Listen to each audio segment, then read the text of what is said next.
할렐루야. 우리 옆에 분과 인사하실 때 찬양대 고백처럼 넉넉히 이기게 하실 줄로 믿습니다. 이렇게 한번 인사해 볼까요? 네.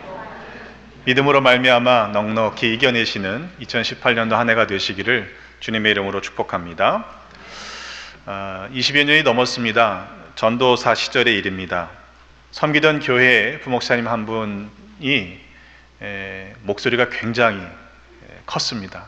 우렁차고 컸습니다. 그거야 뭐라고 그럴 수 없잖아요.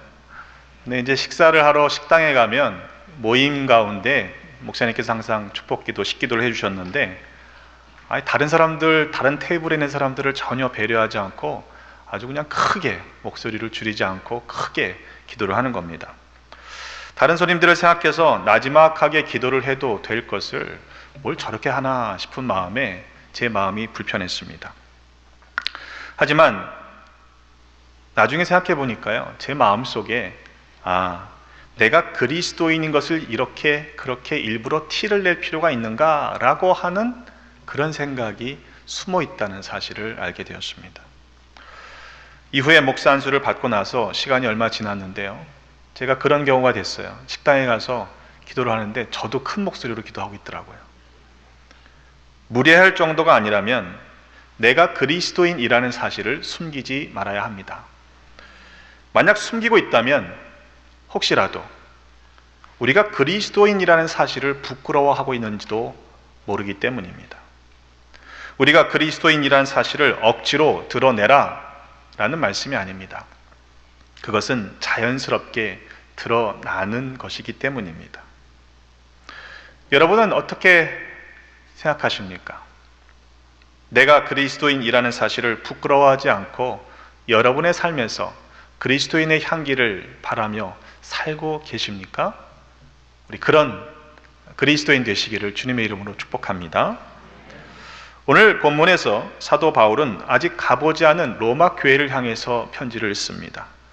편지를 쓰면서 나는 할 수 있는 대로 로마에 있는 너희에게도 복음 전하기를 원하노라 라고 했지요. 또한 바울은 복음을 부끄러워하지 아니하는데 이 복음은 모든 믿는 자에게 구원을 주시는 하나님의 능력이 됨이라고 했습니다. 복음은 먼저 유대인에게 주어졌고 그리고 또한 헬라인에게도 주어졌음을 밝히고 있습니다. 여러분, 복음을 부끄러워하지 마시기를 바랍니다. 복음이 무엇인지를 우리가 명확하게 알고 있다면 결코 부끄러워하지 않게 될 것입니다. 사도 바울은 로마에 보낸 편지 첫 문장에서 자신이 이 복음을 위해서 택정함을 입었다고 분명하게 밝히고 있습니다. 로마서 1장 1절의 말씀입니다. 예수 그리스도의 종 바울은 사도로 부르심을 받아 하나님의 복음을 위하여 택정함을 입었나니 그랬습니다. 내가 누구인지를 알아야 합니다. 나를 부르신 이가 누구인지, 내가 무엇을 위해 부름을 받았는지, 그리고 내가 지금 어디에 서 있는지를 알아야 합니다. 그 사실을 분명하게 알고 있을 때 그 어떤 것조차도 부끄럽지 않고 당당할 수 있는 것입니다. 심지어 바울은 자신이 옥에 갇힌 것에 대해서도 부끄러워하지 않았습니다. 디모데 후서 1장 8절의 말씀에 그러므로 너는 내가 우리 주를 증언함과 또는 주를 위하여 갇힌 자 된 나를 부끄러워하지 말라고 했습니다. 오히려 오직 하나님의 능력을 따라 복음과 함께 고난을 받으라고까지 자신 있게 권면합니다. 골로새서 4장 3절의 말씀에 또한 우리를 위하여 기도하되 하나님이 전도할 문을 우리에게 열어주사 그리스도의 비밀을 말하게 하시기를 구하라. 내가 이 일 때문에 매임을 당하였노라 그랬습니다. 자신이 왜 매임을 당했는지 그 이유를 분명하게 알고 있기 때문에 결코 부끄러워하지 않았던 것입니다. 그것은 베드로도 마찬가지였습니다. 베드로전서 4장 16절의 말씀에 만일 그리스도인으로 고난을 받으면 부끄러워하지 말고 도리어 그 이름으로 하나님께 영광을 돌리라 했습니다. 그것은 부끄러워할 일이 아니라 오히려 하나님께 영광을 돌려야 할 일이라는 사실을 분명하게 말씀하고 있습니다.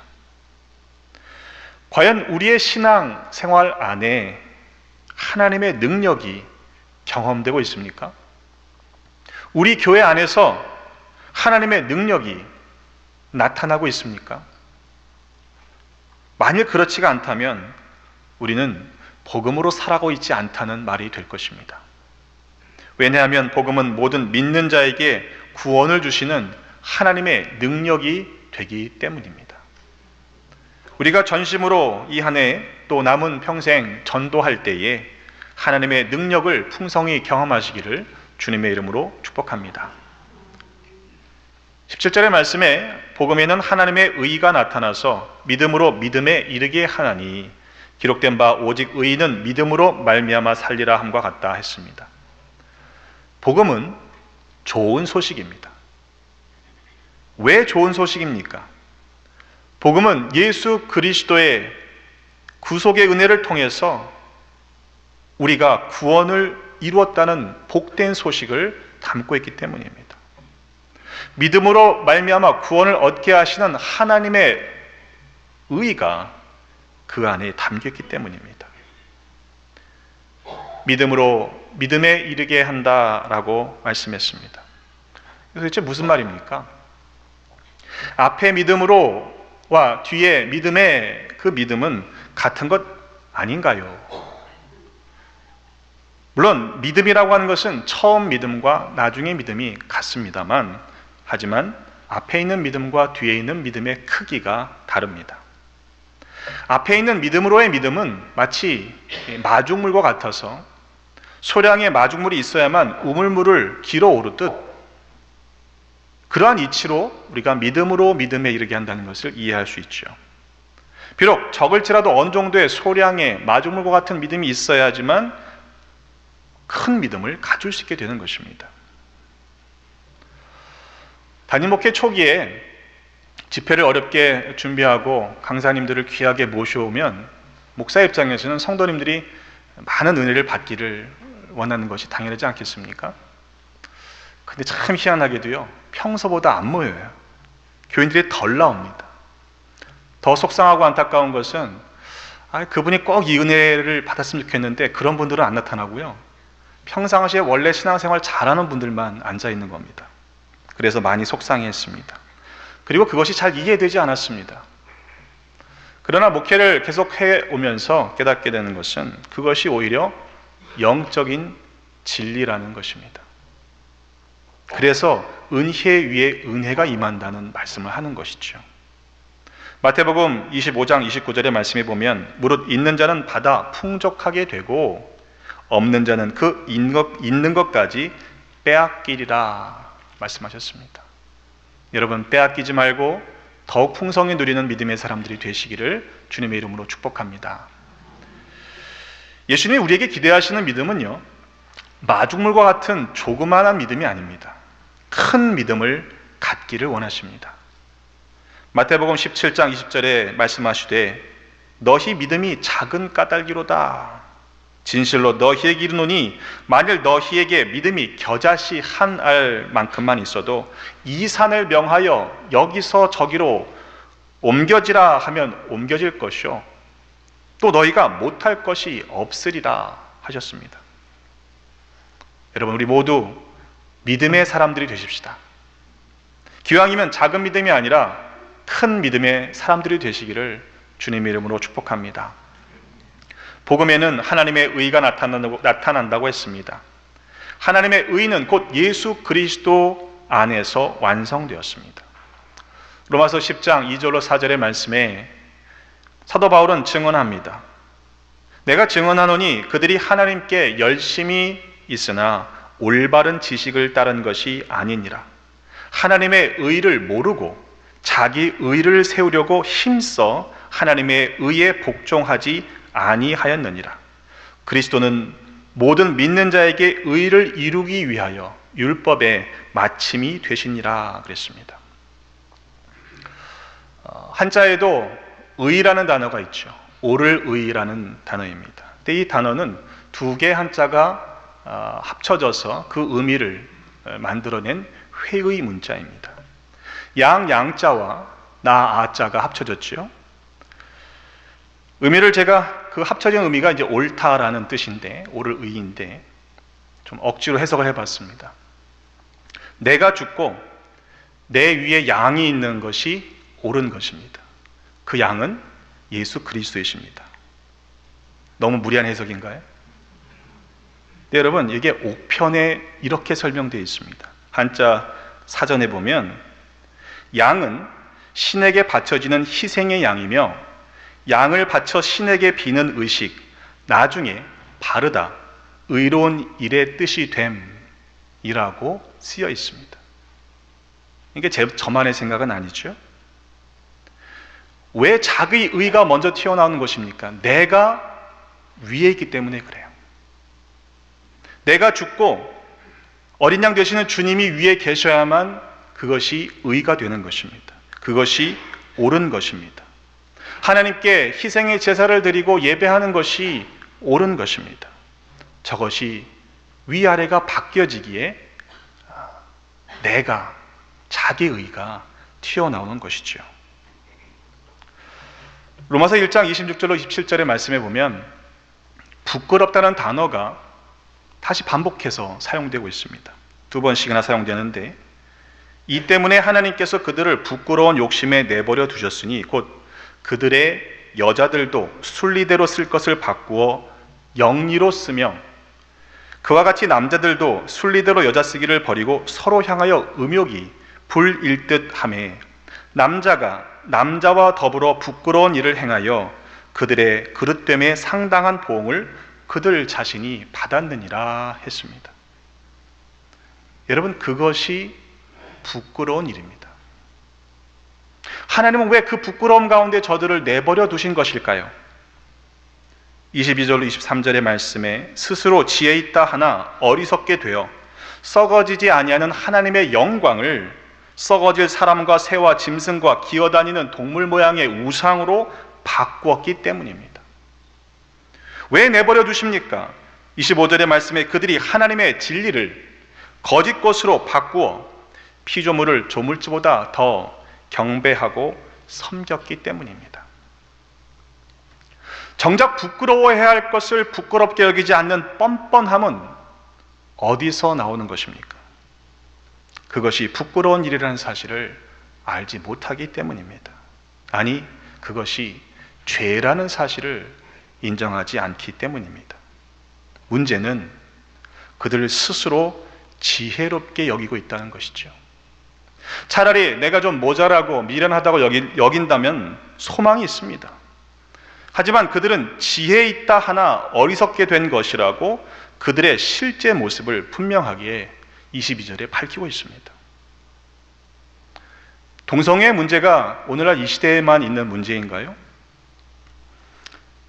주장하는 사람들처럼 성소수자들의 인권에 대한 문제가 아닙니다. 소외된 자들을 돌봐야만 하는 기독교적인 사랑에 대한 문제가 아닙니다.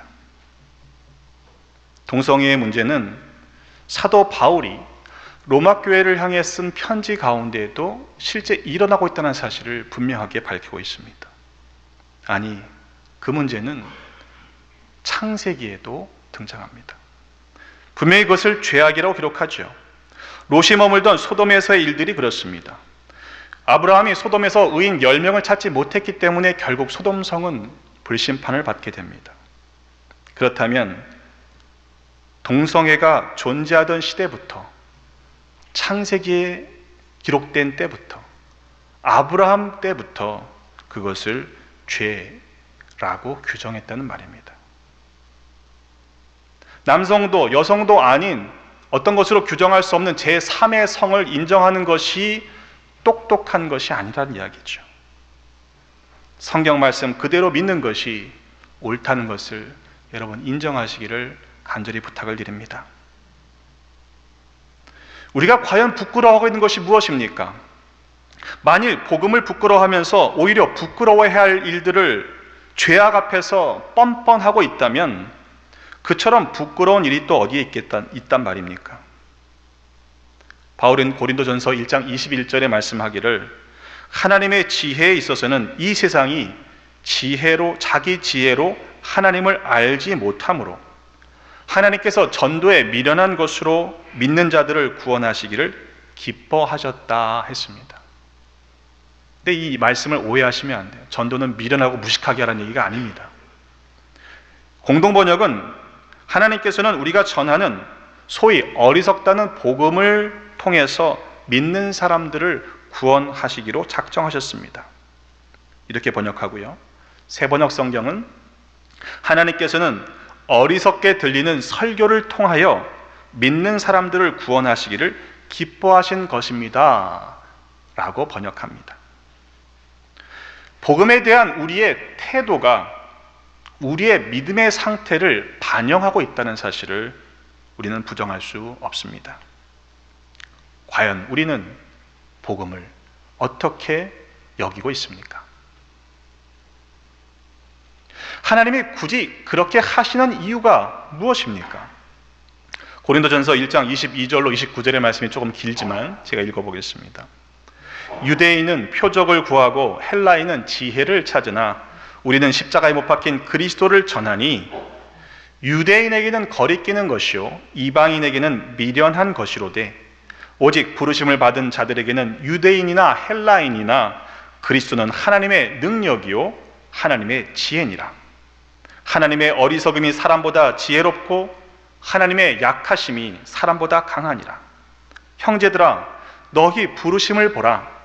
육체를 따라 지혜로운 자가 많지 아니하며 능한 자가 많지 아니하며 문벌 좋은 자가 많지 아니하도다.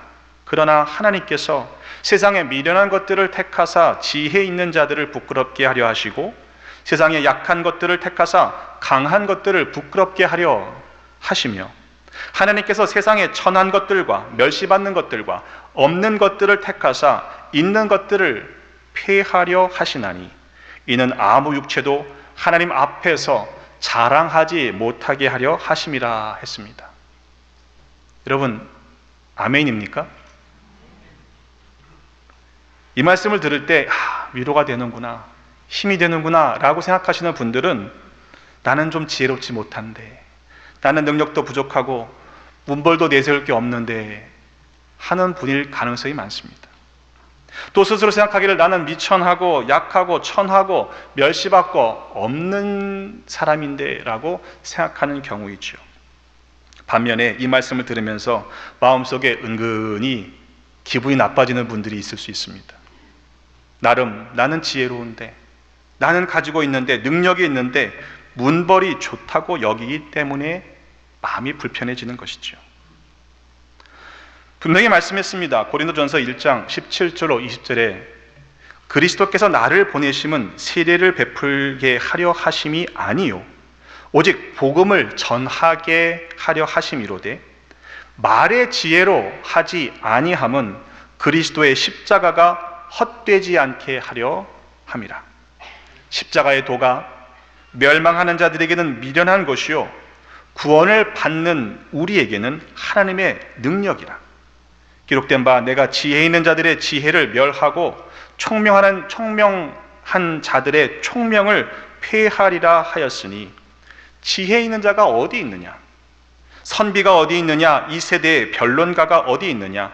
하나님께서 이 세상의 지혜를 미련하게 하신 것이 아니냐? 이렇게 말씀했죠. 과연 우리는 무엇을 자랑하고 있습니까? 그리고 무엇을 부끄러워하고 있습니까? 강권하여 데려다가 내 집을 채우라. 2018년도 우리 교회의 표어입니다. 새해를 시작하면서 전도 대상자 카드를 기도 가운데 작정하시고 또 기록하셔서 제출하시라 했는데 어떻게 됐을까요? 확인해 보니까 생각보다 많지 않습니다. 우리 교회 전도대가 있는데 전도대 올해 전도 목표가 300명이라고 정하셨습니다. 어떤 생각이 드십니까? 전도대가 300명을 전도하기는 쉽지 않은 일입니다. 그러나 300명의 교인들이 한 명씩만 전도해도 그 목표는 불가능한 목표는 아닐 것입니다. 전도는 누가 합니까? 전도사가 하는 거 아닙니다. 예수님께서 친히 전도하셨습니다. 마가복음 1장 38절에 말씀하시기를 우리가 다른 가까운 마을들로 가자. 거기서도 전도하리니 내가 이를 위하여 왔노라 하셨지요. 그리고 예수님께서 친히 하셨던 그 일을, 거룩한 사명을 우리에게 맡겨주셨습니다. 성령 충만함을 받은 초대교회는 그 전도하기를 쉬지 않았습니다. 사도행전 5장 42절의 말씀에 그들이 날마다 성전에 있든지 집에 있든지 예수는 그리스도라 가르치기와 전도하기를 그치지 아니하리라 하니라 그랬습니다. 여러분, 우리 안에 이 전도가 멈춰지지 않았으면 참 좋겠습니다. 제가 목회하면서 여러분들을 만났는데 여러분들 중에서 진심으로 천국을 너무너무 사모해서 빨리 천국 갔으면 좋겠다고 하는 분들이 몇 분 있었습니다. 혐오주의자가 아니에요. 염세주의자가 아닙니다. 하나님을 너무 사랑하고 또 천국에 대한 사모함이 커서 가고 싶은 거예요. 그 중에 한 분이 해병대 대대장으로 만났던 집사님이신데, 그분은 원래 젊은 시절에 불교 신자였습니다. 아주 독실한 불교 신자였고 기독교에 대한 혐오를 가지고 있던 사람입니다. 해군 사관학교 차석으로 졸업한 수재인데 기독교인들을 아주 멍청한 사람들이라고 여겼고 기독교인들을 박해했던 사람입니다. 그가 기독교인들의 무식함을 만천하에 알리겠다고 성경을 읽기 시작했습니다. 하나님이 어떻게 하셨을까요? 가만히 두지 않으셨죠. 불순한 목적으로 성경을 읽기 시작했는데 성경을 읽다가 주님을 만났습니다. 그리고 거듭난 그리스도인이 되었습니다. 그걸로 끝난 게 아니에요. 제가 만났던 때는 그분이 그렇게 열심으로 전도하는 대대장 집사님이던 때에 만났습니다. 얼마나 전도를 열심히 하는지 전방부대 대대장이면요, 작전하는데 더 마음을 써야 되는데요, 가는 곳곳마다 전도를 하는 겁니다. 근데 그분이 군인으로서도 아주 훌륭한 분이에요. 그 부대가 최우수 부대가 될 정도로 뛰어난 지휘관으로서 역할을 했던 분입니다. 미국에 와 있을 때 어떻게 되어서 이메일이 한번 왔는데 그분이 신학교에 다니고 있다는 소식을 전해옵니다. 제가 속으로 이분 너무 열심히 전도하다가 혹시 진급이 안 돼서 전역했나 싶은 마음이 드는 거예요. 제가 조심스럽게 물었습니다. 혹시 전역하셨나요? 그랬더니 아주 짧게 답신이 왔습니다. 목사님, 부업은 잘하고 있습니다. 본업 전도자, 부업 군인. 나중에 목사님이 되셨어요. 그분은 이 땅을 살아가는 본업이 무엇이고 그리고 부업이 무엇인지를 명확히 알고 있었던 분입니다. 우리가 여전히 자랑하고 있는 것이 있다면 무엇입니까? 우리가 2018년도를 시작하면서 전심전력하려고 하는 일이 있다면 과연 그것은 무엇입니까? 우리는 무엇에 우리의 인생을 다 사용하고 있습니까? 새로운 한 주간이 또 시작되었습니다. 2018년도 어하다 보니까 벌써 1월에 반이 가지요. 우리의 남은 인생을 어떻게 살아가시겠습니까? 본업과 부업을 혼동하지 마십시다. 부끄러워해야 할 것들과 자랑해야 할 것들을 바꾸지 마십시다. 스스로 지혜롭다 여겨 세상이 미련하게 여기는 복음에서 벗어나지 마십시다. 십자가의 도가 멸망하는 자들에게는 미련한 것이요 구원을 받는 우리에게는 하나님의 능력이기 때문입니다. 그저 미련하냐 지혜로우냐로 끝나지 않습니다. 구원받느냐 멸망당하느냐의 문제입니다. 바라기는 우리 모두가 주님께서 맡기신 전도하기를 그치지 마십시다. 그래서 더 많은 영혼들이 주께로 돌아와 구원받은 큰 역사를 이루는 하나님 나라의 확장을 위해 쓰임받는 도구가 되시기를 주님의 이름으로 축원합니다. 그것이 올 한 해 우리에게 주신 목표입니다. 강건하여 데려다가 내 집을 채우라. 기도하겠습니다. 하나님, 우리에게 예수 그리스도의 십자가의 은혜를 허락하시사 먼저 구원받게 하셨으니 감사드립니다. 그러나 때로 세상의 것들을 여전히 자랑하고 복음을 부끄러워할 때가 있었음을 자백하며 회개합니다. 이후로는 오직 주 예수 그리스도를 자랑하며 죄악에 대해서 부끄러워하는 믿음의 사람들로 살아가게 하여 주옵소서. 우리 영원한 능력 되시는 예수 그리스도의 이름으로 기도하옵나이다. 아멘.